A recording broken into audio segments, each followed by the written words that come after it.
Había 12 personas de pie detrás de él, 12, inmóviles, con los ojos cerrados. El público aplaudía.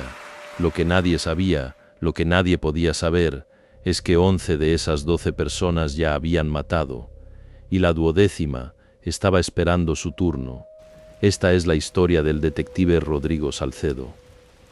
Un hombre que llegó demasiado tarde a 11 escenas del crimen, y demasiado pronto a la última.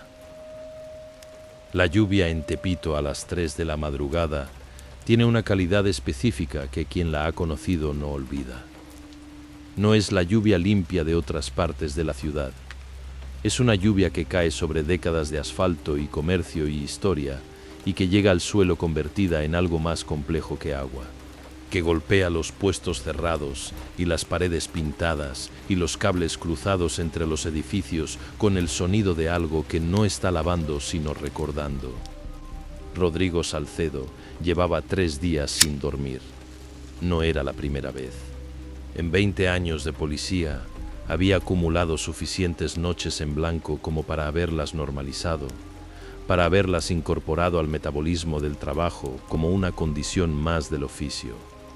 El insomnio de los investigadores de homicidios tiene una literatura propia, un lugar reconocido en la mitología del oficio, y Rodrigo conocía esa literatura desde adentro. Pero estos 3 días no eran insomnio de trabajo, eran el otro tipo. El tipo que llega cuando cerrar los ojos no es descanso, sino exposición.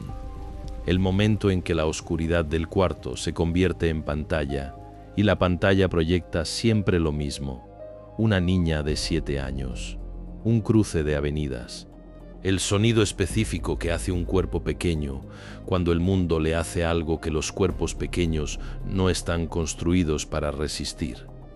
18 meses. El departamento lo había trasladado a homicidios con la teoría implícita, nunca dicha en voz alta pero entendida por todos, de que ocuparse de la muerte ajena podía funcionar como antídoto para la muerte propia.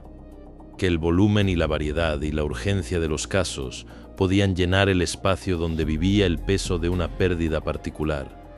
Que el trabajo podía hacer lo que el tiempo todavía no había hecho. Se habían equivocado, pero eso ya lo sabía Rodrigo. Lo que no sabía todavía era que esa noche, esa llamada a las 3:17 de la madrugada, iba a ser el inicio de algo que en los meses siguientes ocuparía cada rincón de su mente con una intensidad que haría imposible cualquier otra cosa. La iglesia abandonada estaba en una de esas calles de la colonia Guerrero que el tiempo ha convertido en espacio de nadie, demasiado deteriorada para ser usada, demasiado estructuralmente presente para ser demolida, existiendo en ese limbo específico de los edificios que la ciudad ha decidido, sin ningún acto formal, simplemente ignorar. La puerta principal llevaba años sellada con una cadena que alguien había cortado esa noche. Las ventanas laterales estaban cubiertas con plástico negro desde adentro. La primera unidad en llegar había esperado a Rodrigo antes de entrar, lo que era un gesto de respeto profesional que él apreciaba y que en ese momento interpretó como algo más, como si los agentes que lo esperaban en la entrada, con sus chamarras mojadas y sus expresiones de personas que han visto algo para lo que no tienen vocabulario todavía, intuyeran que lo que había adentro requería la presencia de alguien con más años de contexto para ser recibido correctamente. Entraron. La nave central de la iglesia estaba vacía de bancas, vacía de imágenes, vacía de cualquier elemento que indicara uso religioso reciente. Solo el espacio arquitectónico, el arco del techo alto, las columnas laterales, el altar al fondo reducido a una plataforma de piedra sin nada encima. Y el hombre estaba en el centro de la nave, suspendido de una estructura de madera que alguien había construido con una precisión que no correspondía a una improvisación. No estaba atado. Flechas de madera, hechas a mano con una artesanía que el forense confirmaría después como trabajo de horas, atravesaban los costados en los ángulos específicos que corresponden a la iconografía de San Sebastián, el mártir romano, el santo al que representan siempre así, con el cuerpo atravesado y el rostro elevado, símbolo de quien soporta el dolor físico con la ecuanimidad de la fe completa. Rodrigo estuvo mucho tiempo mirando el rostro antes de mirar nada más, porque el rostro era lo que no encajaba con ningún crimen que hubiera investigado en 20 años, y lo que al mismo tiempo encajaba con algo que no era el crimen, sino algo más antiguo y más difícil de nombrar. No había dolor en ese rostro. No había el rastro de la tensión muscular que deja el miedo, ni la contracción que deja el sufrimiento físico intenso, ni la expresión específicamente humana de quien muere sin querer morir. Había algo que Rodrigo tardó varios minutos en reconocer, porque no era una expresión que hubiera visto en un muerto antes. Era alivio. El forense llegó 40 minutos después. Era un hombre que había procesado más de 2000 cuerpos en su carrera y que hacía su trabajo con la eficiencia tranquila de alguien que ha encontrado la manera de mantener la distancia necesaria sin perder la atención necesaria. Esa noche, el forense se detuvo.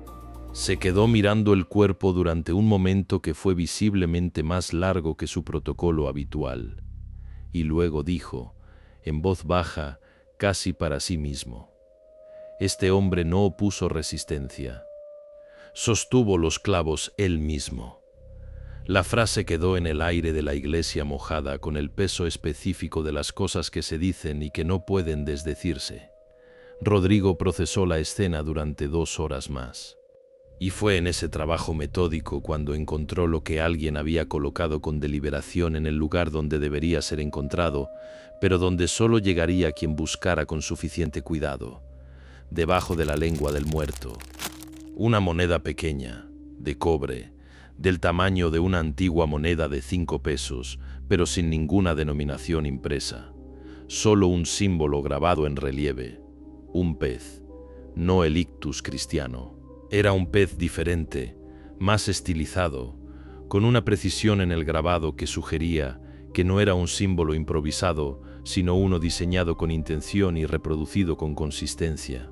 Rodrigo la fotografió, la guardó en una bolsa de evidencias. No sabía todavía lo que significaba. No sabía todavía que esa moneda era la firma de 11 muertes más. Salió de la iglesia pasadas las 6 de la mañana. Pasó frente a una tienda de electrodomésticos con la persiana a medio levantar, y en el televisor del escaparate, en el noticiero matutino, había un hombre, joven, 30 y tantos años, cabello negro peinado hacia atrás, traje blanco que en la pantalla del televisor barato parecía casi luminoso, hablando ante miles de personas en un estadio con la gestualidad de alguien que ha aprendido que el cuerpo es parte del mensaje. La voz llegaba con suficiente claridad para las palabras: Dios no pide fe, Dios pide prueba. Rodrigo miró la pantalla durante 3 segundos, luego aplastó el cigarrillo contra la pared y siguió caminando hacia su coche. No supo en ese momento que acababa de ver al hombre que estaba detrás de todo. No supo que la frase que había escuchado por casualidad a través de un televisor barato a las 6 de la mañana era la frase que explicaba el rostro del muerto en la iglesia, el alivio, la ausencia de resistencia, los clavos sostenidos por manos propias. Dios no pide fe, Dios pide prueba. El segundo cuerpo apareció 3 días después, esta vez en un baldío de la colonia Doctores. Un hombre de 52 años, en postura de Santa Catalina de Alejandría, extendido sobre una rueda de madera, con los brazos abiertos, con el mismo rostro de paz que el primero. La misma moneda bajo la lengua, ningún signo de lucha, ninguna huella externa.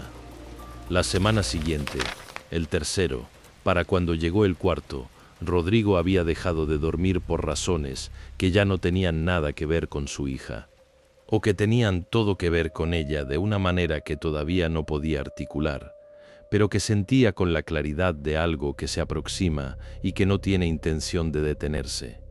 Cada víctima en postura de un santo mártir diferente, cada una con la moneda de cobre con el pez. cada una con el mismo elemento que se confirmaba caso a caso, con una consistencia que convertía la anomalía en patrón. Ningún signo de coerción física. Los cuerpos dispuestos con una precisión que requería tiempo y quietud, la ausencia de cualquier forcejeo que hubiera dejado marcas. No había nadie que los hubiera obligado a estar ahí. O si había alguien, ese alguien no usaba la fuerza. Rodrigo pasó 2 semanas construyendo el mapa. La moneda llevaba una marca microscópica en el borde, un código de producción que pudo rastrearse hasta un taller de artesanía en la colonia Roma que producía objetos por encargo para una organización registrada como Fundación de Asistencia Social. El nombre de la fundación era El Umbral. Rodrigo pasó 3 días revisando los documentos públicos. Era una organización con 4 años de existencia, registrada correctamente, con estados financieros en orden, con un consejo directivo de abogados, médicos y empresarios de perfil limpio, sin antecedentes, sin investigaciones previas. Sin ninguna señal en ningún registro oficial de que hubiera algo que no correspondiera exactamente a lo que decía ser. La cara visible era el padre Elías Montoya, 38 años.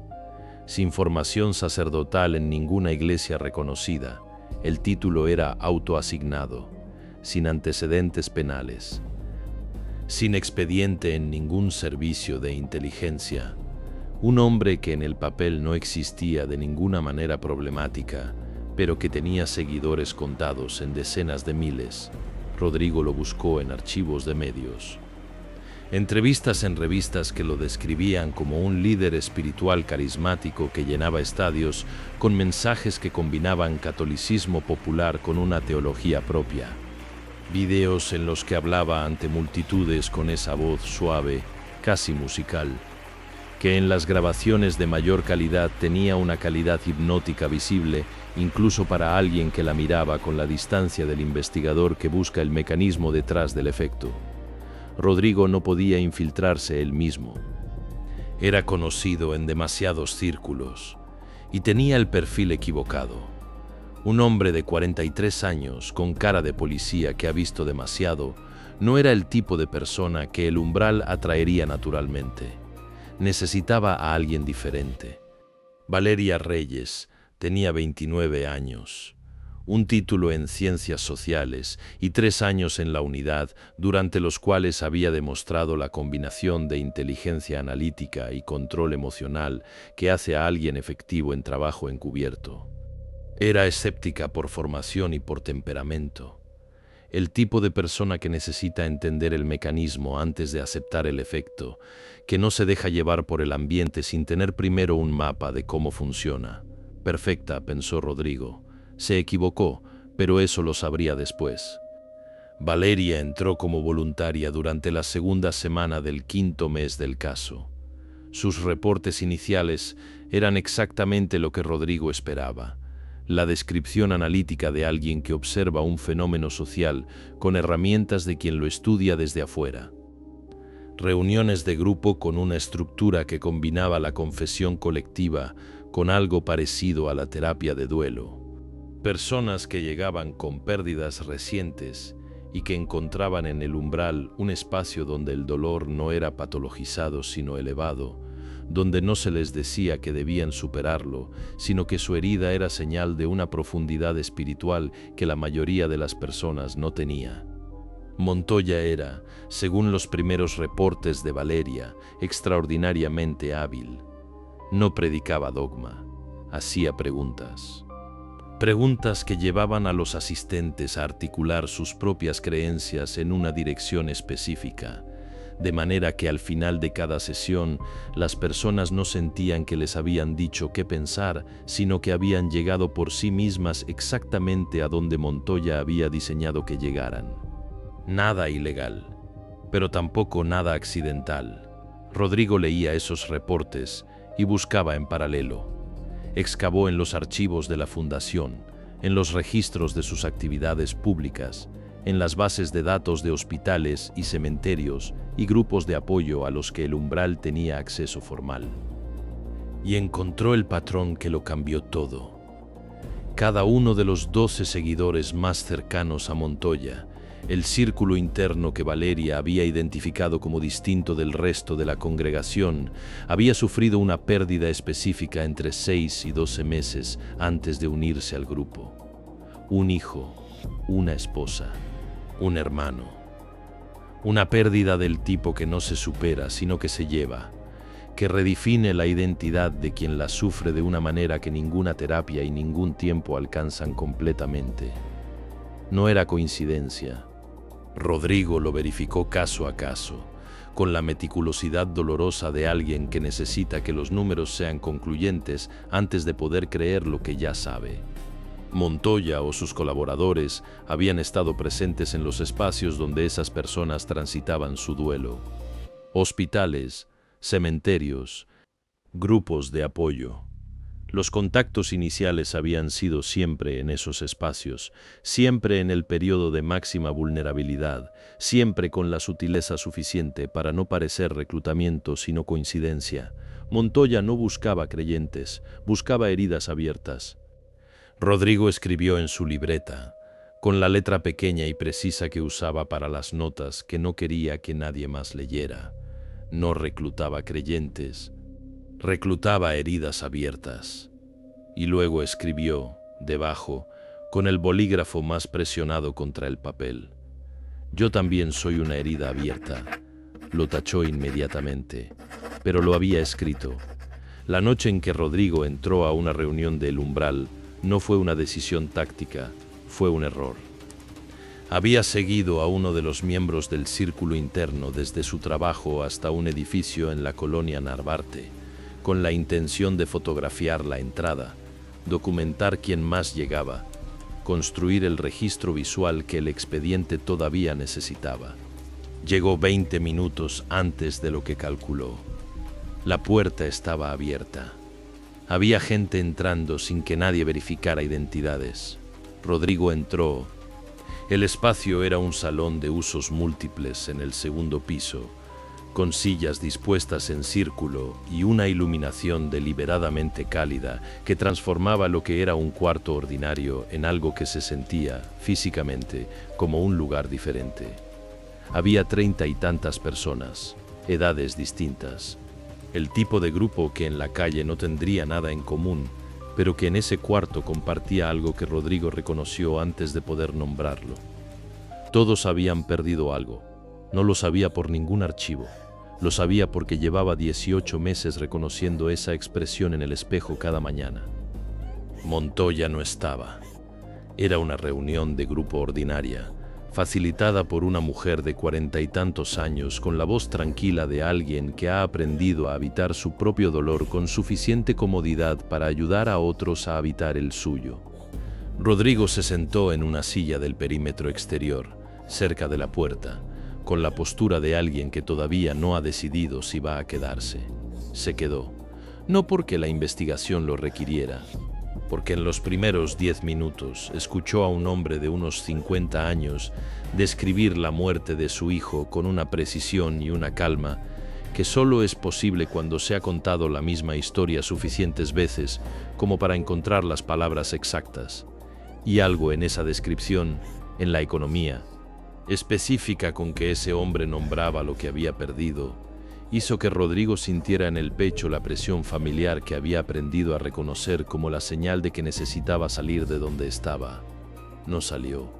La facilitadora preguntó al grupo, con la naturalidad de alguien que ha hecho esa pregunta muchas veces: ¿alguien más quiere compartir esta noche?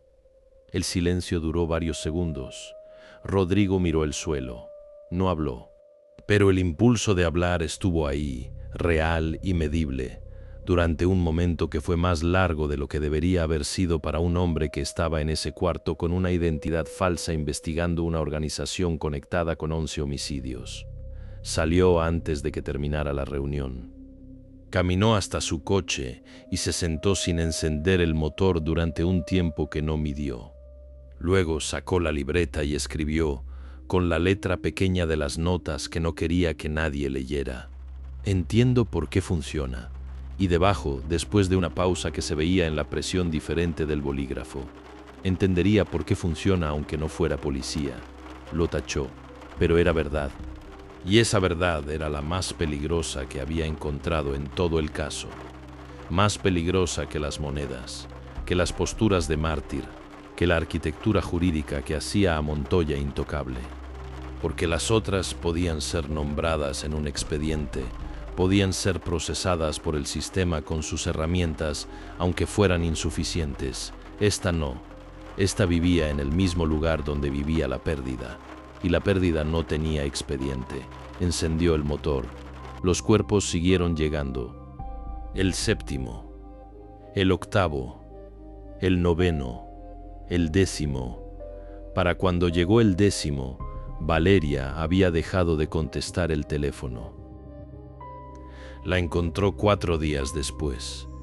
No fue difícil encontrarla, lo cual en sí mismo era una señal. Alguien que no quiere ser encontrado no se sienta en un parque público a 2 kilómetros de su apartamento a las 3 de la tarde. Valeria estaba en una banca frente a una fuente seca, con la espalda recta y las manos sobre las rodillas, mirando el suelo con la concentración de alguien que está viendo algo que no está en el suelo. Rodrigo se sentó a su lado.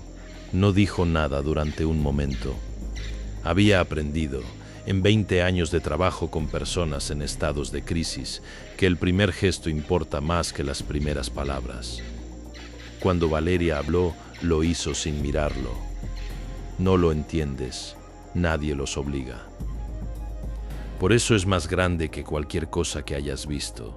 Rodrigo intentó razonar con ella. Fue el error más predecible que cometió en todo el caso y lo supo mientras lo cometía. Habló de manipulación psicológica, de vulnerabilidad explotada, de la estructura clásica de las organizaciones que usan el duelo como puerta de entrada. Habló de las víctimas, de las monedas, de las posturas de mártir. Cada argumento que usó, Montoya ya lo había anticipado, no de manera general, de manera específica. Cada línea de razonamiento que Rodrigo construía, Valeria tenía una respuesta que no era una refutación, sino una recontextualización, una manera de colocar el argumento dentro del marco donde ese argumento no refutaba la doctrina, sino que confirmaba por qué el mundo exterior no podía entenderla. Rodrigo había investigado cultos. Conocía la diferencia técnica entre el lavado de cerebro, que es coacción, y la conversión genuina, que es convicción. Valeria no estaba lavada, estaba convencida, y eso era, como Rodrigo entendió en esa banca frente a la fuente seca, mucho peor. Porque al lavado de cerebro uno puede oponerle la evidencia de la realidad externa. Puede mostrarle a la persona los mecanismos, puede nombrar las técnicas, puede construir el mapa de cómo la llevaron desde donde estaba hasta donde está. Pero a la convicción solo puede oponérsele otra convicción más fuerte, y Rodrigo no tenía ninguna para ofrecer. Lo que sí tenía era el número, 11 asesinatos cometidos. Valeria era la número 12. Rodrigo pasó los días siguientes haciendo lo que los detectives hacen cuando saben la respuesta pero no tienen la prueba, construyendo un caso que el sistema jurídico pudiera procesar. Habló con fiscales, con jueces, con especialistas en derecho penal que estudiaron el expediente y produjeron variaciones de la misma conclusión con distintos grados de delicadeza. Sin una orden directa documentada, sin ningún elemento que vinculara a Montoya con los actos específicos más allá de su liderazgo espiritual, el caso era extraordinariamente difícil de sostener ante un tribunal. La línea entre influencia espiritual y coacción psicológica era exactamente el tipo de línea que los abogados de la defensa convertían en foso insalvable. Montoya era intocable. Le quedaba una sola carta, y esa carta requería que fuera solo. La noche del 12º rito, Rodrigo llegó sin respaldo, sin orden judicial, sin ninguna cobertura institucional. Llegó porque era la única manera de llegar, porque cualquier movimiento oficial habría dado a Montoya el tiempo y el motivo para disolver lo que estaba a punto de ocurrir. La sala de transmisiones de la fundación estaba en un edificio industrial reconvertido en el sur de la ciudad. Las cámaras estaban encendidas. Montoya documentaba los ritos como testimonio de fe, con la confianza de alguien que sabe que lo que graba no puede ser usado en su contra, porque el sistema que podría usarlo no tiene las herramientas para entenderlo. Valeria estaba de pie en el centro del espacio iluminado. Rodrigo la miró desde la entrada durante un segundo que duró más de lo que debería. La expresión que vio en ella no era la de la mujer que había enviado a infiltrarse. No era la expresión analítica y distante de sus primeros reportes. No era la expresión plana con que le había hablado en el parque. Era paz. La misma paz que había visto en el rostro del primer muerto en la iglesia de la colonia Guerrero. La misma paz que había visto en cada uno de los 11 cuerpos siguientes. Y fue en ese momento que Rodrigo entendió lo que había estado entendiendo en fragmentos durante meses y que ahora se completaba con una claridad que dolía. Montoya no era un criminal ordinario. Era alguien que había encontrado la manera de convertir el dolor más legítimo del mundo, la pérdida irreparable, la herida que no cierra, en el mecanismo de su propio poder. Que había construido un sistema en el que el dolor no era algo que tratar o superar, sino algo que usar, que elevar, que convertir en combustible para una devoción que terminaba consumiendo a quien la sentía. Y lo había hecho con una habilidad tan precisa que las personas que pasaban por ese sistema no sentían que les habían quitado algo. Sentían que les habían dado el único sentido que habían podido encontrar para lo que les había ocurrido. Rodrigo caminó hacia el interior de la sala. Montoya lo vio entrar y no se movió.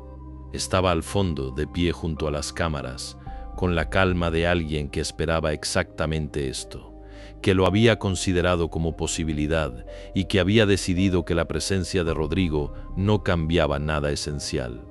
Rodrigo no fue hacia él, fue hacia Valeria. Se interpuso entre ella y la línea de visión hacia Montoya. Quitarle a Montoya del campo visual era quitarle el ancla del marco de referencia, aunque fuera por un momento. Crear un espacio, mínimo y temporal, donde solo existieran dos personas que se conocían de antes de todo esto.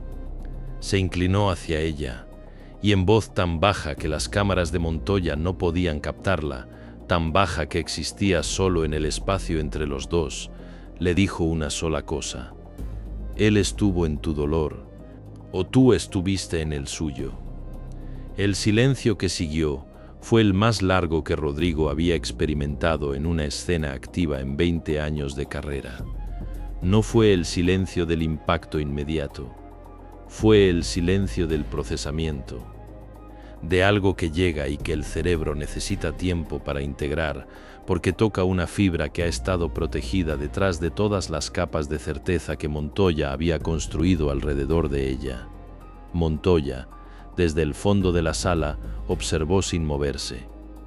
Era la primera vez que Rodrigo lo veía en persona.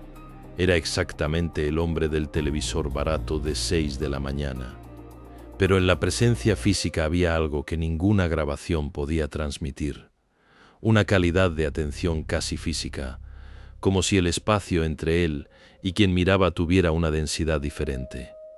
Rodrigo supo en ese momento por qué funcionaba, no porque Montoya mintiera, sino porque Montoya le prestaba a las personas una atención que sentían como comprensión absoluta, como si alguien los viera completamente por primera vez. Y en ese momento, Rodrigo también supo algo sobre sí mismo que había estado evitando saber. Que la razón por la que el caso lo había afectado de manera diferente a todos los anteriores no era solo la naturaleza del crimen, era que entendía el mecanismo desde adentro, que comprendía con la comprensión que viene de la experiencia personal y no de la teoría, qué sentía alguien cuando la pérdida era suficientemente grande como para que cualquier cosa que le diera sentido pareciera un regalo. Rodrigo también era una herida abierta. Lo había tachado en su libreta, pero era verdad. Y Montoya, que había pasado 4 años perfeccionando la capacidad de reconocer exactamente ese tipo de herida, lo miraba desde el fondo de la sala con la expresión de alguien que ya lo sabía. En el silencio de la sala, algo en la postura de Valeria cambió.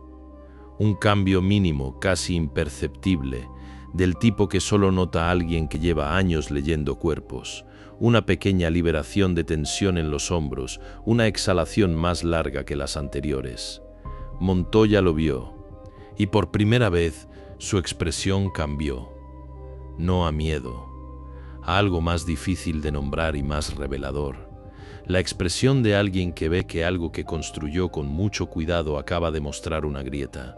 Rodrigo sacó el arma, no con velocidad dramática, con la lentitud deliberada de alguien que ha tomado una decisión que sabe que es irreversible y que necesita tomarla completamente, sin ninguna velocidad que permita no haberla tomado del todo.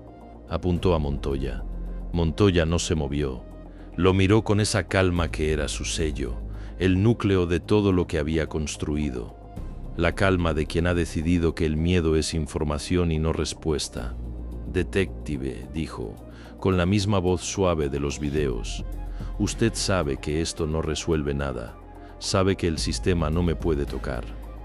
Y sabe, aunque todavía no se lo ha dicho a sí mismo, que lo que siente en este momento no es justicia, es algo más personal». Era verdad. Las 3 cosas eran verdad, y Rodrigo lo sabía. El disparo fue uno solo. Rodrigo Salcedo disparó al hombro derecho de Elías Montoya, con la precisión de un hombre que en 20 años de carrera había aprendido exactamente lo que puede hacer un disparo y lo que no puede hacer, y que en ese momento eligió con conocimiento pleno lo que estaba eligiendo. Montoya cayó. No muerto, herido, con el dolor de algo real, atravesándolo por primera vez, con la expresión de alguien que ha hablado del umbral durante años y que acaba de encontrarse con el umbral de la manera más física posible. La cámara cayó cuando el asistente que la sostenía se tiró al suelo. La señal se cortó.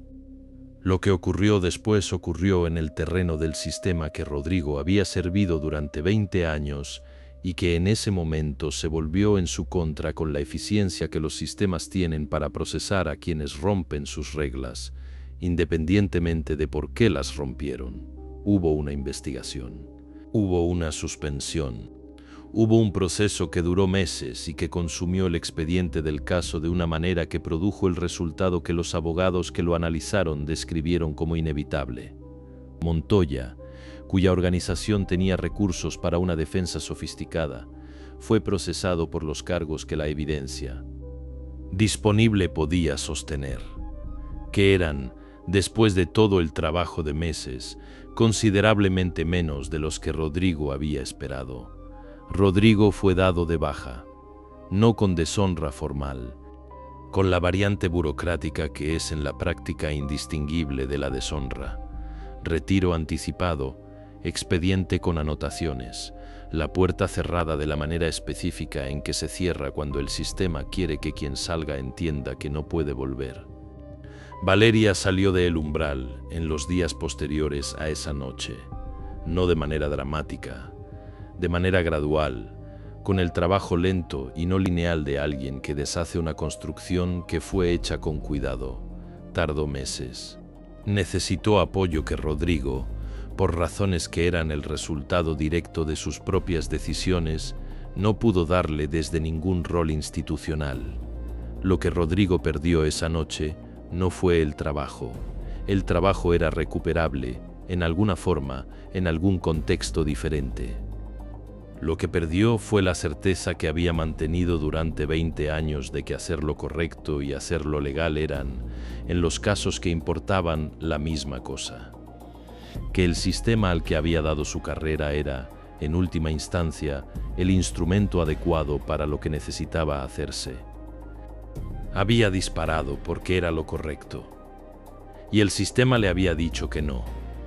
Y lo peor, lo que Rodrigo cargó en los meses siguientes, con el peso de las cosas que no tienen resolución, era que Montoya lo había visto venir. que la última frase que le había dicho antes del disparo había sido verdad, que lo que Rodrigo había sentido en ese momento no era solo justicia, era la herida.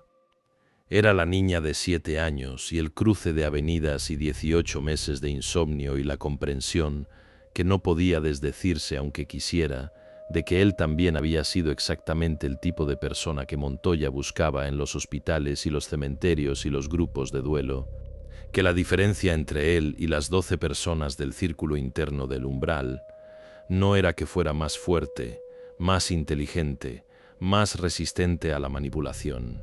Era que nadie lo había encontrado todavía en el momento exacto en que la herida estaba más abierta. Rodrigo Salcedo nunca volvió al cuerpo de policía. Trabajó en los años siguientes en distintas cosas que tenían en común la soledad y la distancia del tipo de trabajo que requiere creer que el sistema funciona. Vivió en un apartamento diferente, en una colonia diferente. Siguió sin dormir bien, aunque las razones del insomnio habían cambiado su composición. Menos la niña, más la pregunta que no podía dejar de hacerse sobre el momento en que apuntó y disparó y supo exactamente lo que estaba eligiendo. Si lo volvería a hacer. La respuesta era siempre la misma, sí. Y esa respuesta, y la certeza con que llegaba, era exactamente lo que le impedía dormir. Elías Montoya fue condenado a 8 años por los cargos que la Fiscalía pudo sostener. Con reducción por buena conducta y los recursos legales de una organización que siguió operando en su ausencia con la inercia de lo que ha sido construido para durar sin quien lo fundó, salió antes. El umbral como entidad formal fue disuelta por resolución judicial 2 años después de los hechos. Pero las personas que habían formado parte de él no desaparecieron, se dispersaron, se reorganizaron de maneras más difusas, sin nombre formal, sin registro, sin nada que pudiera ser señalado y procesado. Con la resiliencia específica de lo que sobrevive, porque no depende de una estructura, sino de una idea. Y la idea era simple. El dolor tiene un propósito. La pérdida es la señal de una profundidad que los demás no tienen. La devoción verdadera requiere una prueba irreversible. Rodrigo lo sabía. Y sabía que mientras hubiera personas rotas buscando que alguien les dijera que su ruptura tenía sentido, habría alguien dispuesto a decírselo. Eso era lo irreversible, no el disparo, no la baja. Sino eso, saber que el problema no tenía solución del tipo que había dedicado 20 años a buscar. Que no había arresto ni condena, ni expediente cerrado, que tocara el núcleo de lo que Montoya había explotado.